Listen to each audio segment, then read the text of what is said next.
Okie dokie. We are back for Roundtable Rams episode number 17. I am joined once again by Billy Melissa. Buddy is not here. He is busy. We forgive him, especially because I'm sure he wanted to talk about what we're about to talk about.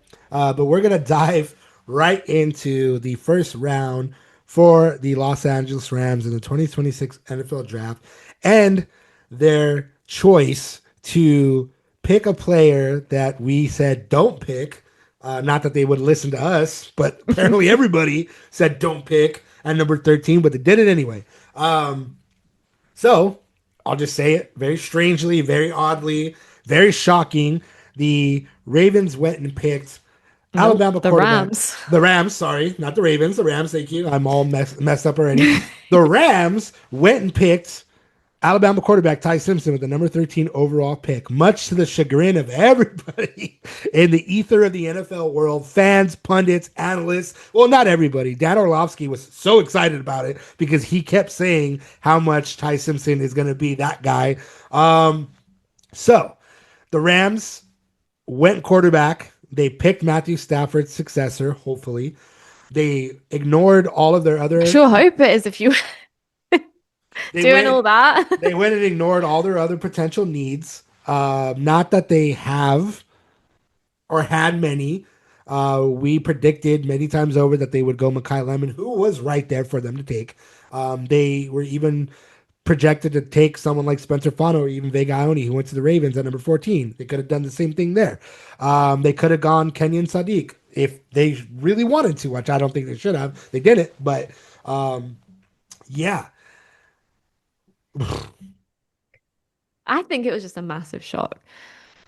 I think because we'd spoke about it so much and it just always seemed like this thing that people kept saying. It was like, no, that doesn't make sense. Like they're gonna wait until next year. Like they're not thinking about they've just got this great news that Matthew Stafford's coming back. He could be coming back for next year, the year after. We don't know. That this when it happened, and they were talking about it just before it happened, like on the broadcast. Even then, I was like, stop talking about it. It's not happening. And then they came out and said it. And I think it's hard because it's not anything against Ty Simpson, really. Mhm. In my opinion, is the fact that I just don't think the Rams needed to do this. And if they really were going to use their first round pick, which we kind of predicted that they weren't, they were going to trade down or trade out, like that this just didn't really make much sense. It didn't really seem like the choice that they should have made. No, I think the way that the draft board fell, they could have traded back and still got Makai Lemon. They could have Yeah. still got whoever.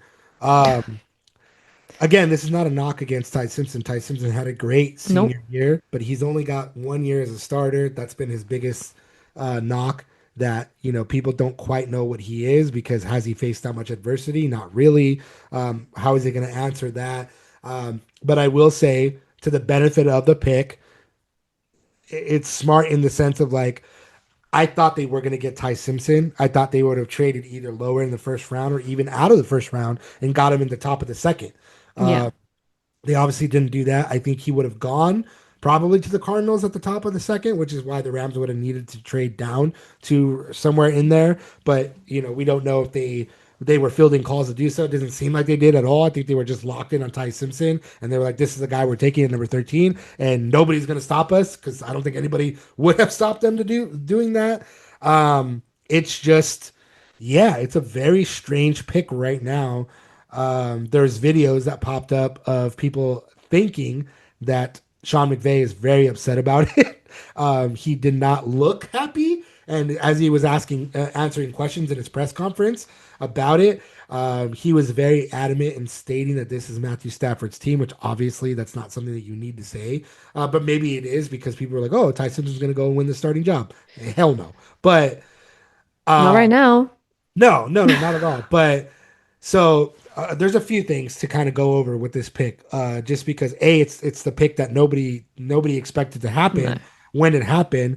B, um, yeah, I'm still at a loss for words. It's just so strange to me. But so McVay indicated, or rather, very boldly stated that this is Matthew Stafford's team. That they spoke to Matthew Stafford about the pick, and he knew very well what they were going to do. This kind of leans into, is Stafford going to be gone after 2026? Yeah. Maybe, maybe not. But even more so, the reason why people think that McVay was mad about it, because he showed a little bit of kind of like a disgusting face when he was asked directly what is going to happen to the backup quarterback position. And he said that um, Ty Simpson is now going to compete with Stetson Bennett for that position. So it's a little strange because that effectively ends the conversation about Jimmy G coming back. He Yeah. was already considering retirement, but now they're like, well, we don't need him. So they're not going to pay him. He's just going to go off and do whatever it is he's going to do, whether or not he plays or not. And now they're going to have Matthew Stafford, QB1, and then potentially Stetson Bennett or Ty Simpson, QB2. Yeah.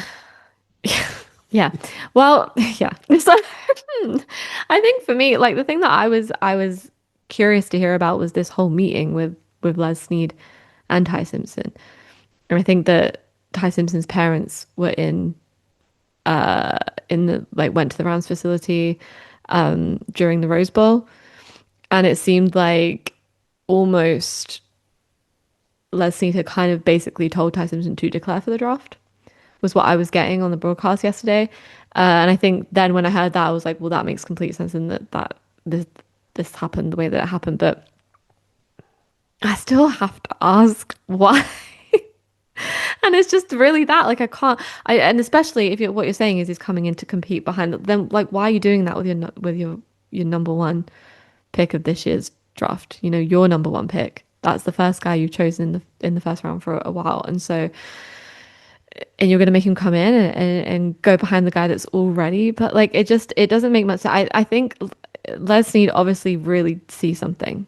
He really sees and believes in this, in whatever he's going to be, and maybe he's had conversations with Matthew Stafford that lead him to believe perhaps Matthew's one foot out the door next year. But for us, when we've been speaking about it over the last few weeks, it doesn't really seem like that. It seems like Matthew Stafford's going to stick around until his body tells him otherwise. And so I don't really know. But we have said time and time again, like, what better place to learn? What better place to become a great quarterback than in LA with Les Snead, Sean McVay, the offensive mind that he is, and Matthew Stafford.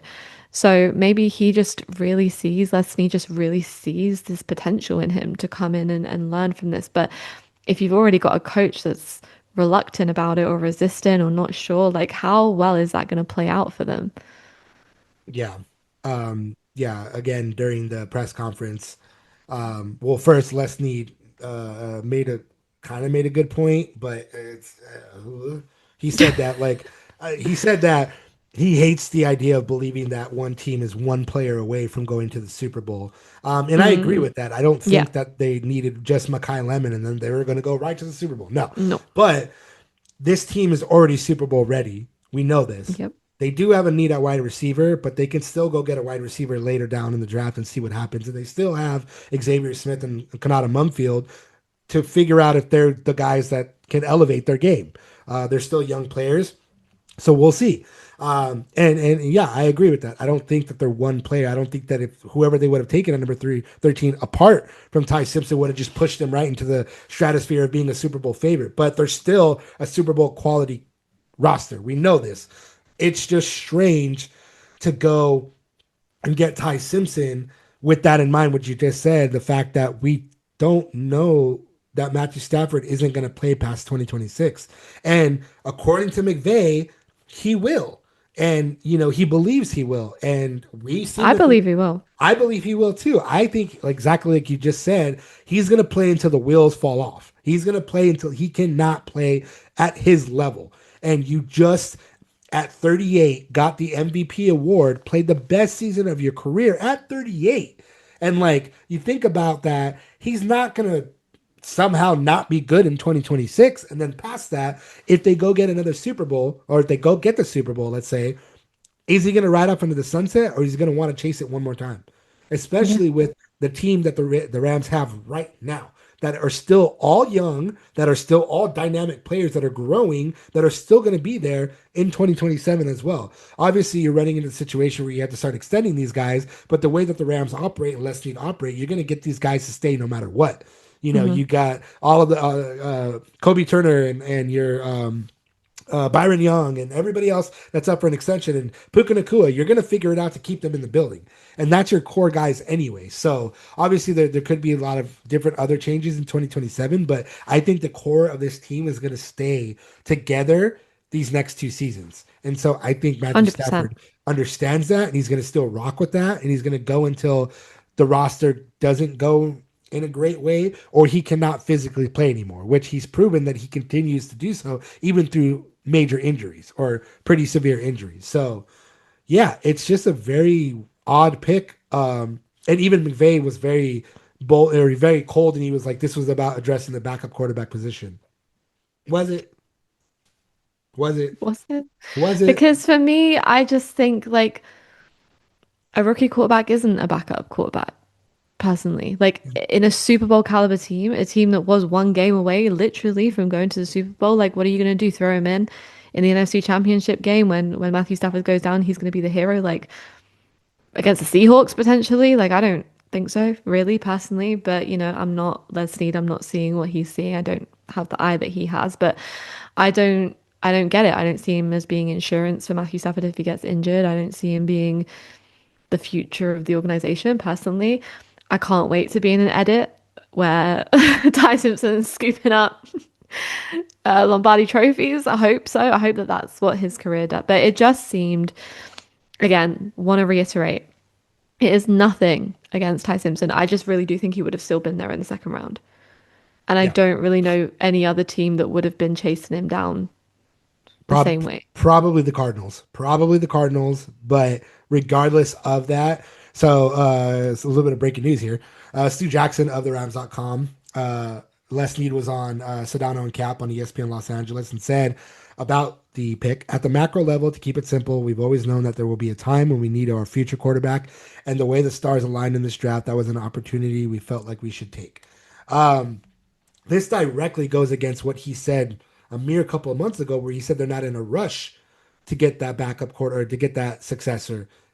Clearly they were because they I didn't. mean, this is what we said about like over and over about every GM in the league is they're never going to play their cards out. They're never going to show Yeah. you or tell you what you really want to do. So that's not surprising to me. Mm. But this is your guy, the guy that's not, what was it? One season, one full season to start. Like especially when everyone is so excited about next year's class of quarterbacks.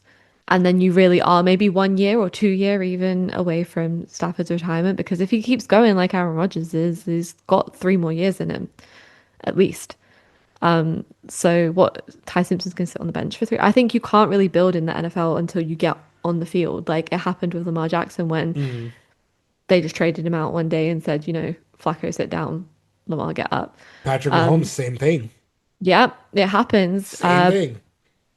You know, these quarterbacks who lead teams like Flacco was a Super Bowl MVP for the Ravens just one day do end up on the bench. But that's Joe Flacco is not Matthew Stafford at that point in his Uh, career, like yeah. where they are now. So Josh Allen. Josh Allen was terrible when he first started, and then yeah, he obviously got better, but he wouldn't have been able to grow had he not been on the field to do so. So it's like, exactly. you can't go through those ebbs and flows of adversity and great plays if you're sitting on the bench. And this is very, very similar in nature to what happened with Jimmy Garoppolo. Jimmy Garoppolo had to Hmm. sit on the bench behind Tom Brady, and look what happened to him.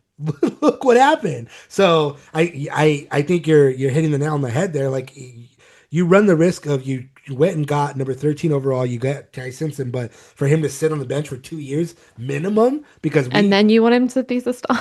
yeah, and even more so, the danger of what they're doing right now is yes, they're going to compete for the backup quarterback position, but we know Stetson Bennett is not even backup quarterback potential because he doesn't have a great arm, and he's shown in his minimal starts that he's just not the guy. So you run the risk if Matthew Stafford does go down, if Matthew Stafford cannot play, you're going to put Bennett in or you're going to put Ty Simpson in, and you don't even know what Ty Simpson really is, especially because you have limited tape on him through college, and he's supposed to be the guy behind Stafford that's going to come in and lead this team to potentially get their Super Bowl win. I don't see it.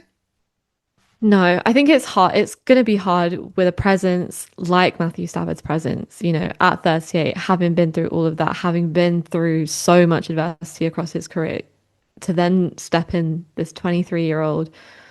That it's just too much pressure to place on someone that young.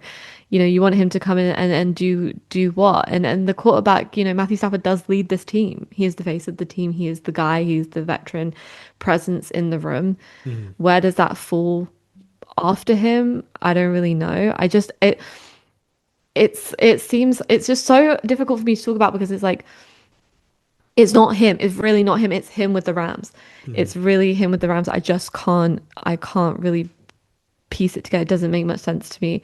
And I just can't, I don't get it. If Matthew Stafford goes down injured, touch wood, he does, and he gets to play a full healthy season, like you've just got him sat on the bench. Mhm. Yeah. And what is he doing from there? Is he learning? Is he getting those reps in? Is he building? What's the plan? Mhm. What's the plan? I want to know the plan for Ty Simpson. Yeah. I mean, look, his 2025 season was fantastic. 64.5 completion percentage, 3,567 yards, passing yards, 28 touchdowns, five interceptions. And then he also had 93 rushing yards and two rushing touchdowns. It's not a bad season, but No, it's only the one season. And yeah, yeah, it just it stinks of desperation in a way, because they could have just gotten a Makai Lemon or gotten another playmaker or gotten a young prospect that will take the field a lot sooner than Ty Simpson's going to take the field, presumably. And if you're in this like win now mode that we know the Rams to be in, you go and take a player that can potentially take the field almost immediately, like a Kenyon yeah. Sadiq, like a Makai Lemon. Even if you would have traded down and you would have went, well, I mean, what's his name? Jordan Tyson went high, which was crazy because I thought that the Rams could have traded back and got him. But I mean, even if you would have traded lower and got Denzel Boston, who I'm very high on, or whatever, I'm just saying like there was a lot of different players they could have gone with that would have been more immediate impact players probably for them and taking the field a lot sooner than Ty Simpson. So, um, Now here's my question: mhm. does this reopen the AJ Brown conversation? I 100% believe so. And I think so because the Eagles went and got Yep. Makai Lemon. And so, I don't know, this is an aside, but if you didn't see the video of the Steelers calling him, whoa, whew. Anyway, that's Yeah. not, holy crap, how embarrassing Yeah. for them. Anyway, so um, this is something that I've written about plenty. I've been talking about, and this is something that's not going away. The Eagles were very adamant that they would stop the trade talks for now to see how the draft went. They would restart them in June. I 100% still believe that the Rams are in play for AJ Brown. I don't know if that's still going to involve Devontae Adams or not, but that's a very good point in that because now Mekhi Lemon went to the Eagles, they presumably have their replacement receiver. They can go and trade the disgruntled, heavily disgruntled AJ Brown, and if he goes and lands on the Rams, Then but I can understand that I'll get off your back. Fair enough. You did it. You filled the hole that you needed to fill, and then you've just got another guy who you're gonna do whatever with. I think it's the only thing that makes sense to me now is that they intend to re-enter those AJ Brown talks. it's a very good point. And I will agree with you. I will agree that if that is the case, that they are still planning on doing so, then yeah, it does make sense that they're like, you know what, this could be the guy. We're going to take a swing on him, and we're going to see what he's really made of. But again, the biggest concern here is But his then in why not have Mikhailov in it? Well, I guess then the yeah, Eagles wouldn't have taken him. So yeah. But I mean, you still run the risk of the simple fact of the matter is that you're not going to be able to see Ty Simpson really. Yeah, he's going to play in preseason. Yeah, he's going to play in training camp, but he's not going to play with the ones. He's not going to be the starting quarterback ever. There's never going to be a situation unless, of course, Matthew Stafford tears his ACL. I'm knocking on wood here. in training camp or whatever, and then Ty Simpson's that guy that wins the starting job or whatever the case may be. But that's highly unlikely. And yeah, he's just going to sit on the bench behind Stafford for this season, maybe 2 seasons, maybe three. Yeah. Um, yeah, And in a it tough division, Seattle's right there. And that's that for me, I have said over and over again, that's who you really want to be building against. And I don't really know how Ty Simpson contributes to that right now. yeah. Again, to to Les needs credit. This is where his quote comes in to play, where like you're not one player away from winning the Super Bowl, and Mekhi Lemon would have not just pushed them into the stratosphere. But regardless, he's still a player that would have taken the field almost immediately because they need that upgrade at wide receiver no matter what. I know I just brought up Smith and Mumfield, but they did not really have much of an impact. Um, so yeah, it's still just it's so strange. It's so strange for them to have pulled the trigger so quickly. Now at number 13. Yeah, this right. I think that that's it. It's just it one they it was their 13th because they had originally what was it number 30, Yeah, number 13 and number 29. They 29, traded number 29. 29 to the Chiefs to get Trent McDuffie. Number Duffy. So if it had been 29, I might have been like, okay, you didn't like the other guys on the board. It makes sense. It was number 13. So many great players left on the board because of the way things fell. It just seemed very odd. And we've spoken over and over again over the weeks, like the Rams are in probably the best position this offseason. There's not really anyone that they need to go and get. There's not any massive holes they need to fill. There are strengths they can have. They've done well on depth, adding to for that on both sides of the ball. So I think I might have said in a previous episode that like if they really wanted to do it, then fine. If they wanted to get Ty Simpson number 13, fine. But like yeah, I don't know. It's really it's just I don't know. And I want to see him on the field before I really decide that was a bad decision. But for me, I just don't really see how picking him at number 13 adds to that already brilliant team. Hmm. But maybe Leslie does. Maybe he sees something and he sees the potential and he sees how he fits in. Maybe he sees Matthew Stafford and Ty Simpson and they think that they can continue and seamlessly kind of just pass the thing off to him. But I don't know. I personally foresee them bringing in another quarterback next year. So Yeah. So the the bad is he sits on the bench for 2 3 years maybe. That's the bad. yeah, That's the confusing aspect of this pick. The good is like we've said for weeks and months, you get the benefit of learning under Matthew Stafford, Matthew Stafford and Bill learning McVay. in Sean McVay's offensive system. And he said as much. He said, um, so to be able, or yeah, this is like one of the most positive things he did say about it.